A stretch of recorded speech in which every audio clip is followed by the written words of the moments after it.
You're listening to a Mamamia podcast. Mamamia acknowledges the traditional owners of land and waters that this podcast is recorded on.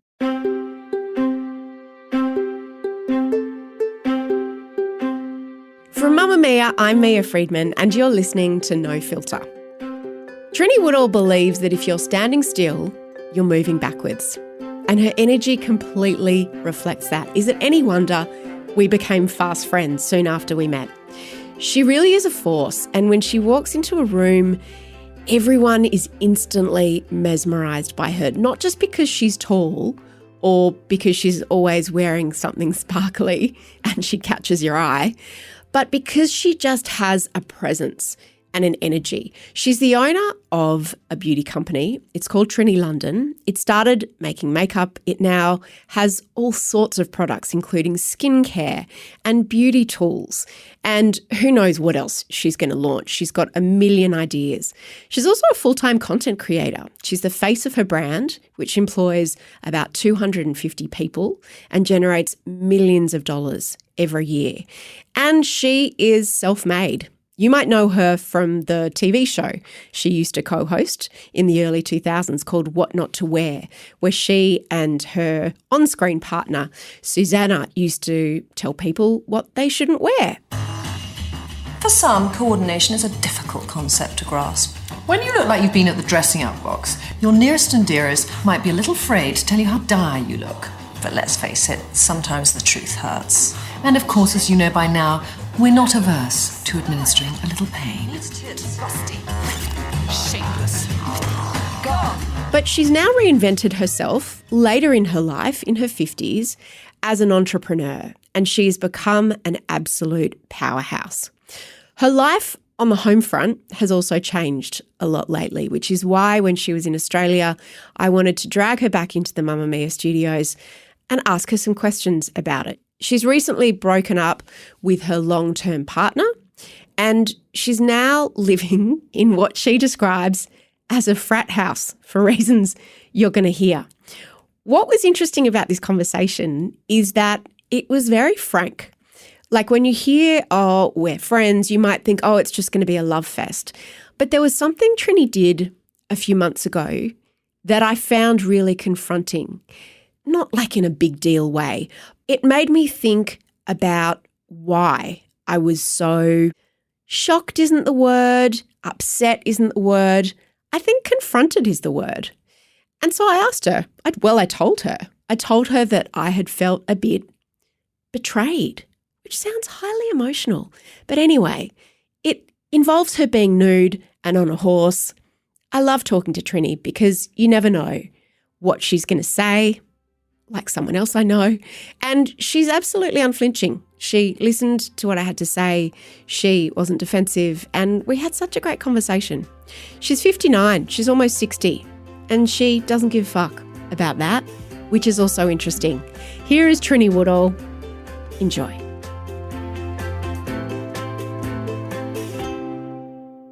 Since I last saw you, you've written a book and you've launched a podcast. You're cutting my grass, Trinny. So I wanted to tell you that I'm cutting my grass. I'm launching a skincare line and makeup. So fuck you. God, that is so funny. Why are you doing all of these things? Sometimes I ask myself, because it's kind of stretching ourselves a bit, and you run a big media company and you write and you do Substack and you have your podcast. So we're kind of in a similar position, and we run a team and we're, running that team. But you're the CEO of your company and I'm not. You're not, but you still have total I'm a creative co-founder. control, Yeah, and you're a yeah. co-founder, so your responsibility is the same. Yeah.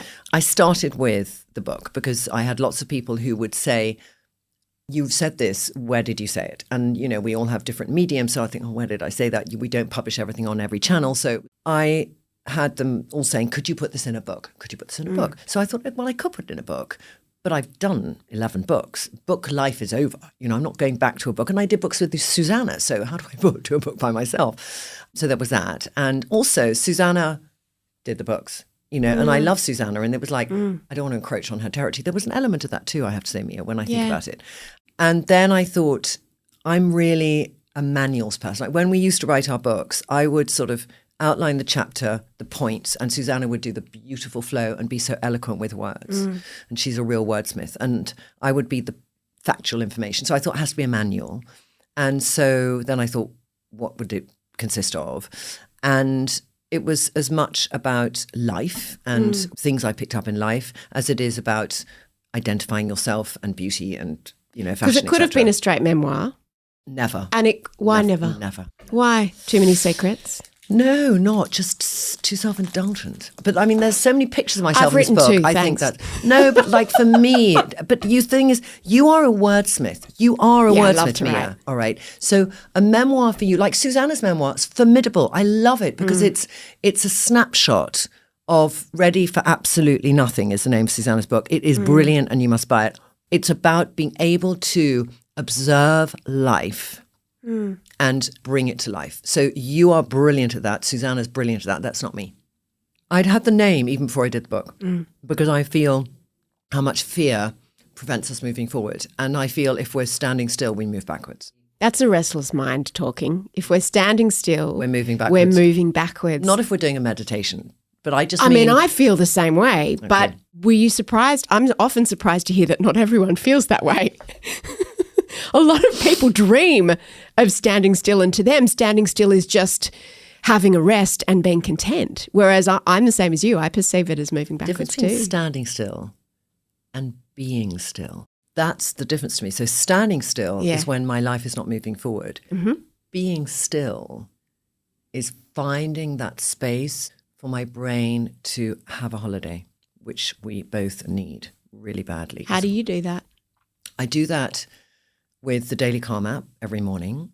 And I do it recently with something called Insight Timer, which there's a guy called David G. And he does this 22-minute meditation that my hormonal doctor in New York said, you have to do this because they did. Daily 22-minute, did you say? Yeah, so it's 22 minutes. And too you do long. it. Hold on, let me just tell you it and you're going to try it. So he did this meditation to change your neural pathways. So then it was tested at Massachusetts General Hospital for 59 days on people who did this meditation every night, the same meditation. You think, how would I listen? You literally hear something different every night. It's weird, but it's the same meditation. And it changed their neural pathways. So it's someone talking to you, talking you through it? Yeah, it's like 22 minutes of a man and saying, breathe in and breathe out. A bit more than that because there's a little bit more insight. And he has an amazing voice called David G. And I'm already gone by, I don't know if I'm still awake after 10 minutes, but I just, I put it on a timer. So you put it on as you fall asleep? I put it on to help myself fall asleep because if I look at my phone, I'm not going to fall asleep. And I need that rest. So when I wake up, if I go straight into my phone, I do my emails. My day starts slightly fractious. And if I wake up and I put on the Calm app and I lie in bed for 10 minutes and I do that meditation, I always have a better day. How are your neural pathways different now? Very interestingly, I made a lot of work decisions, big ones, during that time. Clarity. I had quite a lot when I look retrospectively back, and it was sort of August and the beginning of September, which I'd been quite confused about before. So I don't know if it was that. I don't know if it was just I was fed up with the confusion in my brain. And sometimes I just don't want to question what it is. All I know is I need it. So that sense of what we go back to of being still. Start to crave it. I kind of know I need it. Are you doing it again now? Yeah. Last time I saw you, when were you last in Australia? Last year? You did not seem like you were in a good place. We didn't get 2 seconds to catch up. Yeah. And then when you went back, I think you moved out and you moved out from Charles. You got a new apartment. Lila went to college or she finished school. Finished school, yeah. Without probing, what was your memory of that time when you were last in Australia? I remember that day because there were some things going on in London. And so it was just bringing, usually when I'm working, I try and really separate out the two. And it's quite difficult if I try and do both. It's like I have to sort of cut off. I have a COO and I've just also got in Chief Operating Officer. Chief Operating Officer. And I've just now got in a Chief Revenue Officer who's also a Chief Financial Officer. Okay. So I feel I'm so the glad. ship is steady when I'm away. So being the CEO and we're now 230 people and being away and being front facing of the business, but also waking up to, and people try not to bother me when I'm away, but I know there's stuff that we need to move forward on and I'm not there. So I'm not being able to control so much because I'm far away physically, and then I'm doing emails in the middle of the night and saying, where are we at with this? You know, a bit of that. So you sensed it because we have a very good connection and we know each other, and in some ways we're incredibly similar, so we recognize quickly in each other. Like when I watch your lives, I can recognize stuff when you're conflicted and you don't know how to express something. You know, we know it. We're very Or when I'm not saying something. Yeah, exactly. Because I can't. So you saw it. I don't think it was visible to people who didn't know me. I think when so my trip to an extent was a great trip. I always love coming to Australia. Oh, I watched you. You know, you came and you did an in conversation with me in front of 1 million people, and your schedule was insane when you were here. And then I watched your social and you were back to back. Your usual style, and you're right, no one would have known. And I didn't want to ask you because I know what it's like when you're just trying to hold it together. Yeah.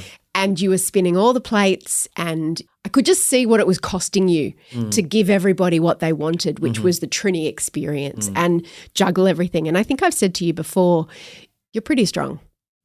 But it's changes, and sometimes we need to make changes, and sometimes the biggest challenge is deciding if you're going to make the change. So like when I was starting Trinny London, the biggest challenge was, do I have to sell my house, you know, to start the business? And then there was nothing else I could do. And I had a lot of debt. You decided to sell your house? And I had to sell my house. I just knew I couldn't start the business when I was thinking the juggle, because when you're starting a business, you have to focus solely on the business, and to have a life juggle doesn't work. And this was a house of my dreams. I'd looked at this house. It was near Lila's school. I used to take her by car to school, and then I could walk her to school. And I had this, you know, we have this fairy dream in our life. So through it, I stopped my relationship with Lila's dad. I met somebody. I ended that relationship. I moved into this house. I built it from, you know, the facade. I tore down everything inside. It was like this real passion project for 2 years. And then after another 2 years, I realized actually this is not the house of my dreams I'm going to die in. Why? Because I had too much debt, because I had a huge mortgage, because I wasn't earning money anymore, because my residue income of TV and books had dried up, because I didn't have a job, because I was trying to start the business. And so it wasn't that it was no longer the house of your dreams. No, you just had to change your dream. I mean, Lila and I go down the street, and Lila goes, one day I'll buy that house. As her only parent, had her father died by then when you made that decision? Yeah. So as her only parent and a single mother, it wasn't just your future that you were gambling on, was it? It was also hers. How old was she when you made that decision, and how did you make it? When Johnny died, she was just 11. And when I sold the house, she was 13. How much could she understand why you had to do it? I don't know if I ever sat Lila down and explained this is why I'm doing it. I think it was an evolution of different things. So I rented the house out first. I rented a little house in Fulham. We had the business there too. The business was taking over the house. I'd been with Charles by that stage for a while. Then I started living with Charles and Lila obviously too. So it kind of was just this slow thing, and we still had the house. I think I said, I have to sell the house, darling, because I don't know how I explained it to her. I don't remember actually how I explained it to her. And she remembers that house a lot. And she's never had, you know, Lila's had quite a few homes, and we have this place in the mountains in France, which she's had since she was a child. And I also never had a home that I had from zero to, you know, a lot of people go back to their parents' home that they grew up in. I never had that. And you were in boarding school so young. And I was boarding school young. So I always wanted that for Lila. But in the end, we didn't have that where we mainly live. But I have a small house in the mountains in France where we have it. So since she was 0, and her dad was at that house a lot and loved this place, and I still have it, and I'm buying it off my sister because we own half each. So I know whatever happens in places, that consistency is the most important thing for a child, especially when they're a single child. They need something that they have this attachment to. That is their childhood consistent memory. They go back and back and back to, and it gives them this grounding. It's like when Johnny died, there was so much shit I had to deal with that I didn't grieve Johnny's death until March this year. What do you mean? There was so much. When your most recent relationship ended, did that all come up again? Or they weren't related? They weren't related. They weren't. What happened in March this year? I, moved into my own place. And it happened one night. So Lila went away for a week. It was the first time I was on my own in a house for 35 years. Oh my God. I had always been the one to leave. So I'd always been the one to travel for work. I'd always been the one who went, and I mainly worked with Lila's dad. So he was always there and whatever. It was that. So it was just weird. I didn't feel lonely, but it made me be alone, having done this big move. And I just then allowed myself to feel. Sometimes we're running around. Oh, yeah. And we don't. Well, you got to do, there's so much shit to get done. There's so much shit to get so done. You pop and it in it's your quite pocket. nice. You pop it, and we like to pop it in our pocket. We just think, there's only so much we can handle at any one time. What's it like living alone? I don't.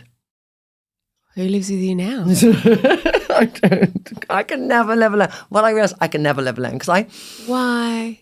because I love the company of other people. How long did you last?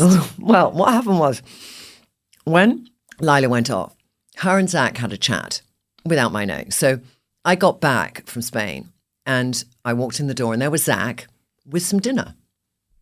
So they'd had a chat and he said, I'm going to stay for a couple of days.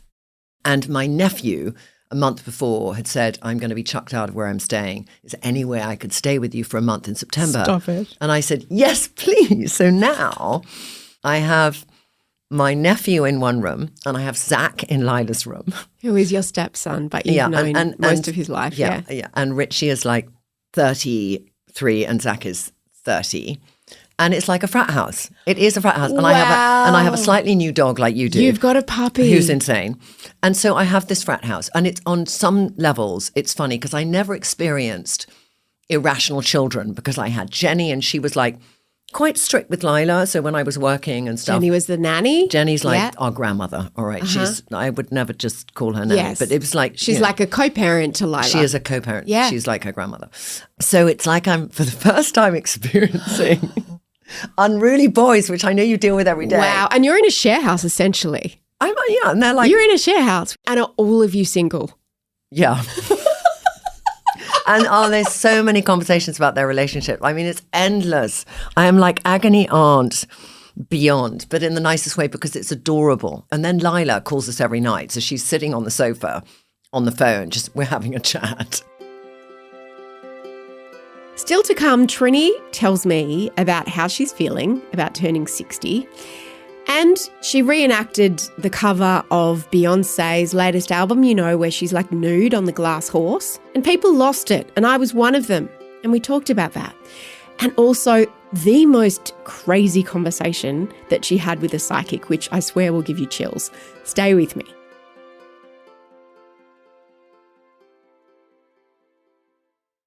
Are you all on the apps? We're all on the apps. Yeah. Yeah. And so is there any crossover on the apps? Like, are you, when I say the apps, I mean the dating apps. No. What did you think I meant? Like, are we on a WhatsApp group? Come on. I okay, literally boomer. meant. I am such a The boomer. apps. No, well, you're single now. You've got to know about the apps. You're not on the apps? Raya would be your app because it's for famous people. I'm not on an app. And at the moment, I'm just like loving my life. I'm not feeling. And the thing is, this is always misinterpreted and then picked up by the Daily Mail in one formal headline or another. So I have to be really aware of how I phrase this. But at some stage, somebody will come into my life. And I know that actually, because I also see psychics. Have they already told you what's going to happen? Just maybe. And oddly, there's sometimes one good reason to your psychic if you're always skeptical is it gives you this reassurance. I'm not skeptical, but I do believe that psychics read where you are now, which is not necessarily where you will always be in the future. Do you know what I mean? Yeah. So the one I saw, a friend of mine had lost her husband. And so she had seen this person and she mentioned it to me in conversation. And this person was amazing she told her about having lost her husband. And anyone who's lost somebody, you want to find out. I did that when Johnny died. And like where they are and if they're okay. Yeah, you just want to feel it's okay. And this woman told her amazing things. And she told me about this woman. And I thought that's fascinating. Very objective, fascinating. I wasn't thinking, there's unanswered questions in my life, I need an answer. I just thought, let's check her out. Curious. So I am very skeptical that people pick things up or read things. And or also there's a anything. lot to know about you just from a simple Google search. So I get my assistant to book it. She pays on PayPal with her name, which is not the name she used at the office. And we have to have a name for the appointment, which is Sarah. And that's it. Nothing else. And we're given time to call. So I call, withholding my number. Not that would be, it would only show it was me. Can she see your face? No, it's a call. Oh, it's a just call. a phone call. It's a call. An old-fashioned one without video. Absolutely. And she's American. I have no idea where she is or anything. So I go, hello. And she goes, hello. I go, I don't know quite how this works. And she said, well, just, tell me, what name do you want me to use? So I said, well, do you want the name I'm christened with or the name I'm called? And she said, the name you were born with. So I said, Sarah. I didn't say Sarah Jane, just Sarah. Which is a lie. No, I'm Sarah Jane. I didn't know that. Yeah, I am. I'm Trinny from a nickname, but Sarah Jane, yeah. But I just said Sarah. And she said, what's your date of birth? And I gave her. So then there was this whooshing. Skeptic might say turning newspaper pages, but at What's the she going to moment, find? Sarah Jane. She's got Sarah and she's got my date of birth. So Yeah. not much. And so she said, I'll just see what's out there. And then she starts off and she goes, I'm getting this, I'm falling. And I'm feeling this from this person and they've passed. And I'm going to tell you this really weird catchphrase I'm getting. It's an American catchphrase and you won't know it, from a chat show. Here comes Johnny. Oh, my God. So I'm like, Okay. She's the real deal. so my Lila's father fell off a building. So she says, does that mean anything to you? So I go, maybe. I don't want to give her anything. So I go, maybe. So then she goes, he's with somebody who's also passed, who you knew really well. And he's making him laugh. And this person never laughed much in his life.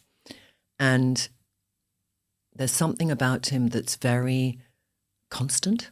He was called Constantine, this person. And he had a father who always put him down. But he's happier now than he ever was in his life, which was my main other boyfriend. And they didn't know each other when they were alive. But but Johnny is making this person laugh. She said, does that make sense to you? And I said, maybe. Were you inside I was losing like, it? it was weird. I felt, when she said the first thing, I was like, I literally couldn't breathe. Were you alone? Yeah. And I was upstairs in the house. Charles is downstairs and I'm upstairs in the house looking out the window. And then she said, you also have somebody else in your life and they're not your son, but they're like your son. And she described Zach. This was really fucking weird. So then she says, and this is like where there must be some way she found out about it, but there was nothing. Okay. Yeah. So she says, I see you with these little things in your hand and you've got all these little things in your hand and it's your work and you help women with these little things. They're like little pots. And it just went on. 'Cause your makeup's It in went little pots. on. That's Okay, it went on like this. insane. And then she went on to describe things. And she described what happened to me this year. When she described it, did it fill you with dread or relief or fear? It filled me with reassurance because there were things that I was thinking, I wonder how my business is going to go. Yeah. Probably more my business than anything else. And I got off the phone and at the end of it, so I said at the end, I said, I need to understand you. Tell me about you. So she'd grown up in Missouri she'd grown up in, and she went and trained as a nurse and she went to Cedars-Sinai in LA. She was a nurse in surgery, in emergency surgery, and she knew what was going to happen to patients. Oh, wow. And the doctors begun to know that she kind of knew this one might make it, this one might not. And they said to her, do this full time, but maybe you shouldn't be a nurse. Why not be a nurse? Because it was Because it was going to be, big burden. it was complicated. Because you're dealing very closely with life and death every day, as opposed to, so whatever the reason. So But- how do you not ring her once a week? because it was enough. You know, I know certain people in my industry who are very influenced by, they have 3 or 4 on speed dial kind of thing, I feel like that which is weird to me. disorienting and it's it like becomes a self-fulfilling prophecy almost. it does. So it was intellectual curiosity Yeah. that made me do it. It left me with this feeling of it's going to be okay. Okay. And sometimes we just need that feeling. Yes. it's going to be okay. So when things happened which weren't the plan, I was like, it's going to be okay. And it gave this softness to any fall, you know? So I think it helped me ultimately, looking back a year later, the day I sort of made some decisions. And I knew, you know, it's like when you jump, not knowing there is a net. And she helped me know there was a net.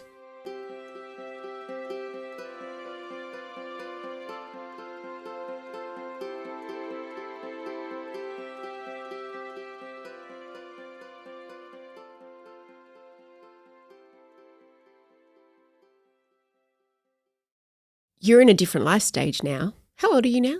59. Does the spectre of 60 loom large? Not at all. In any way. It's Why? something I've asked. It's so funny. I've been asked this from New York to here. Yeah. Like something, the mature one. So it's like a word. Yeah, I'm like, can we just change that word? It's like, Yeah. Jesus Christ. It's just another year, because if I had sort of realised some cash from my business, I might do a fantastic, big, huge event and celebrate my 60s. When Lila was born, I had just, you know, done a big book deal and I was doing things, and I gave this beautiful weekend in Venice, and I had her christening and I had my 40th birthday, and people remembered it. It was 60 of us and it was one of my best memories of my life. So I sort of thought, when I'm 60, it'll be an opportunity to gather around me these people who really matter to me and do something. So I was only thinking it from that perspective. And then it was like, what would I do? And then I was thinking, when could I do it? And so my latest thing is I want to take 12 friends who have never been somewhere to go somewhere together, and it's Bhutan. So Oh, wow. Okay, now it might never happen, and Yeah. they might all have diaries that never work. But if I were to make that happen, this is only where the one place I would manifest this moment is to say, in the next year of my 60th year, I will do something with really good friends that I will have a memory for life, including Lila and Zach in it. That's the most I think about 60. I have to ask you about Beyonce Ask me what? and the horse. Oh, the horse, yes. I want to hear the story from the beginning, because the end point is that you posed naked on a glass horse as a reenactment of the Beyonce album cover. I wanted something which feels that we can be brave at any age. We can do anything at any age. We should never feel embarrassed by our bodies. It's that celebration. You know, she's an iconic character, and it's a homage to that iconic. I think she's fabulous, and I love Beyonce. So I was like, that's kind of fab, and it's fun, and I like the idea. So I was like, okay. So then on the day, we have a team of Annie, who I've worked with for years, who we do styling stuff with, and whenever I'm doing shoots, she does it. And she's great, Annie, and she's worked with me on books, and I love her. And then Dan, who's the photographer I've worked with for years, John, who does makeup, and Molly, who's running around, who works in my team. And I was quite sort of a little bit nervous to do it. I definitely didn't have breakfast. And Annie had brought these mad things, and they were kind of flamboyant, and I sort of What mad really- things in you? Well, like sort of like ad hoc on the King's Road, sort of feathers and something covering me here on my boobs. But it was just sort of, it was a character that I'd never been. You know, it was interesting when we challenge ourselves. Like in the book, I sort of have these always sexy, eclectic dressing, you know, modern classic. And it's just about stepping out of our comfort zone. And I was definitely stepping out of my comfort zone. And we did the shoot, and Dan makes me feel good when he shoots. You know, he's a great uplifting photographer. You never feel anything weird. So at the end of the shoot, I thought, this was great. And we all had a really good time. And they gave me the confidence. They gave, you know, Felt it was fun. great. In your community, there Yeah. were so many know. comments, Yeah. and there were a lot of women who said they felt upset. They used words like betrayed. I know. And it was, How okay, did you process that? Yeah, so that to me, I read some of them and I was like, in what way have I betrayed you? I felt betrayed Why do you feel betrayed? because I felt, like not deeply, but I put myself in that, because I've got a thing about, it makes me mad when, I sound like the Taliban, but it makes me mad when women who are in positions of incredible power do that take their clothes off. And Okay. I sound like the Taliban because if you want to take your clothes off, more power to you. Okay. But you know what it felt? It felt male gazy. And I've never known you to be male gazy. I'm never male gazing. You are the opposite Yeah. of the male gaze. Yeah. And that's why women love you because women don't like women. So I'm talking generally, but like, the Emily Ratajkowskis. Women are They're innately nervous of suspicious. women. It feels Yeah. like a betrayal because it's like, you conform to all the beauty standards and you're pandering to the male gaze and that just makes it harder for the rest of us. But I'm going to change your mindset because I Please. think it's old-fashioned to think you're pandering to the male gaze because I don't give a shit about the male gaze. Yeah. That was so irrelevant in it. It wasn't about being sexy. It was about I'm here whether I'm in my birthday suit or covered in sequins. All right?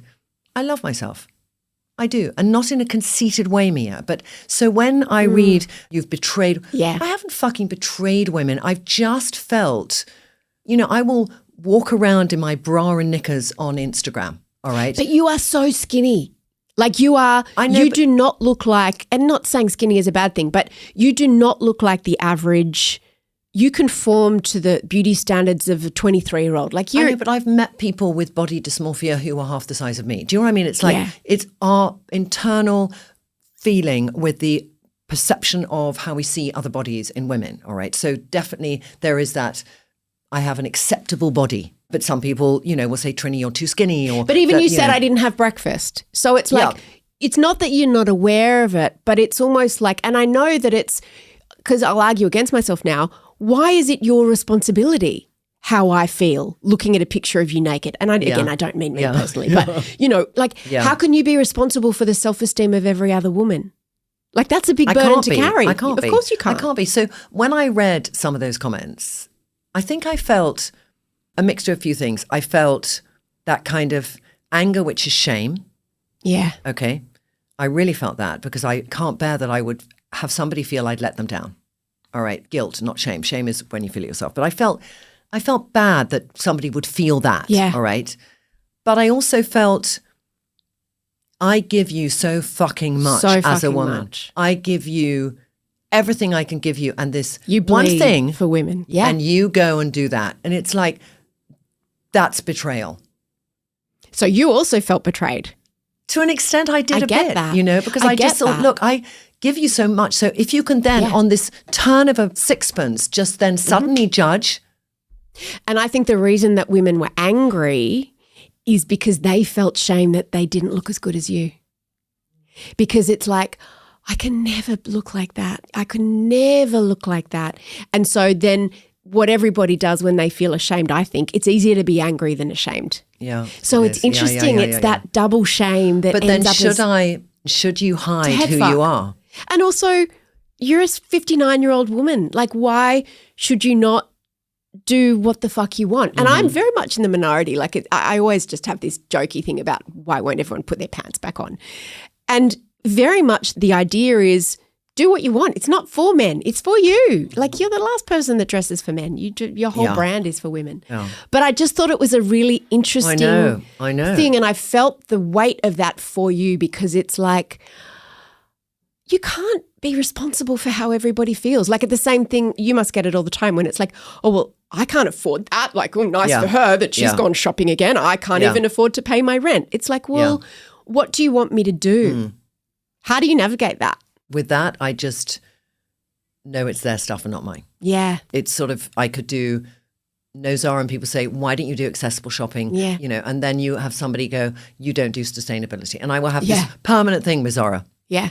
And for some people, it's a fun thing to buy. And for other people, it's a really expensive thing to buy.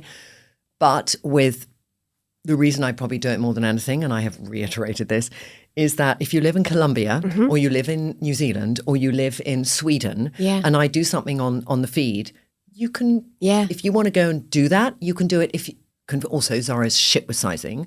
But if you are up to a size 16. It's accessible in the sense that It's accessible that it's everyone. anyone watching it. Yeah. And I have a global platform. 30% of my followers are in England. Yeah. So it's like appreciating that. And I have a tribe of women who will answer questions on my behalf. So I generally won't go and get involved in that conversation because other people will.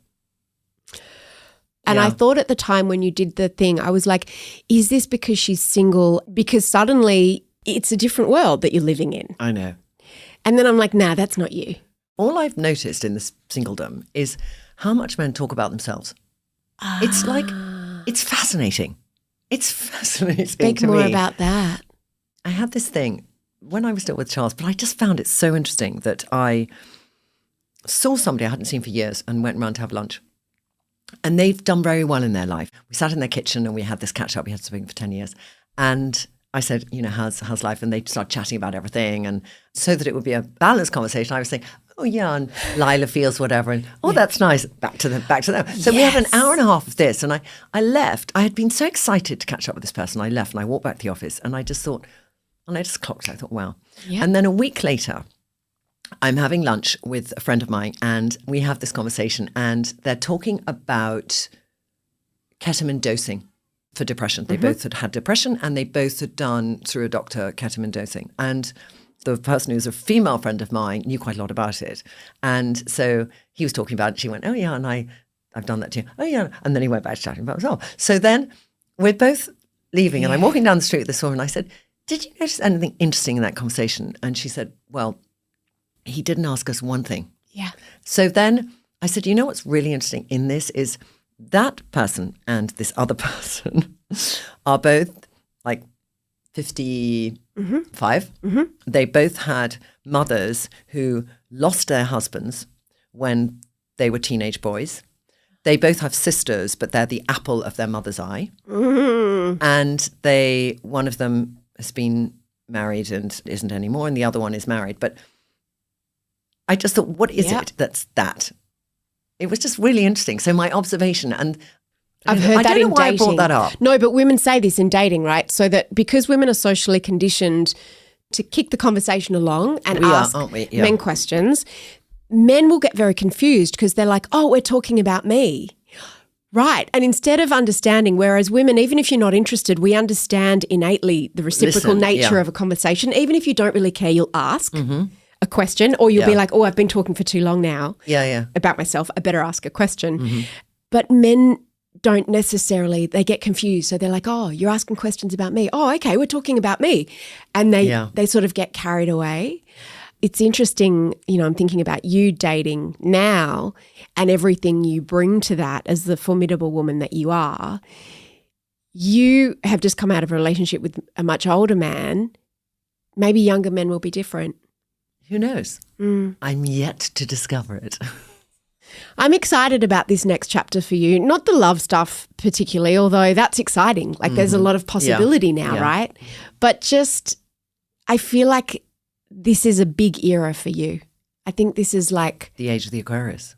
Yeah, because I know, you had to get Lila through her teenage years, but now she has flown the nest successfully. You've done that. Mm-hmm. Your business is, when we first met just before COVID, I think you had 50 people. You've now got 250 people. You're twice the size of our business. And I remember you were half the size of our business when we met. Yeah. And it's just growing and growing and growing, and you seem happy. You seem like you're in a good place. Yeah, I think that's true. Happy. I can actually own that now. If you'd like more from Trinny, and who wouldn't, before we actually got started with this bit of the podcast, I had a conversation with her about style and about fashion and about not just my style, but how so many women kind of give up when they hit a certain age or sometimes a certain shape or when their body shape changes as they get older. And we spoke about what the biggest mistakes women make when it comes to how they dress. And I don't mean in a, oh, that's not flattering and this isn't flattering. It's more in the way we think about clothes and the way we think about ourselves and our style. Have a little listen. Here's a taste. Like, I never meet a woman who says, I really don't care, who means it.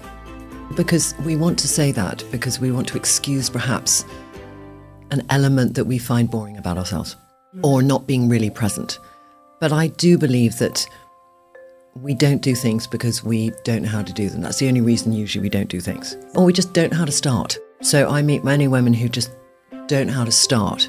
Now, if you're wondering where you can listen to this, we have a fashion podcast. It's called Nothing to Wear. It's the podcast for your wardrobe.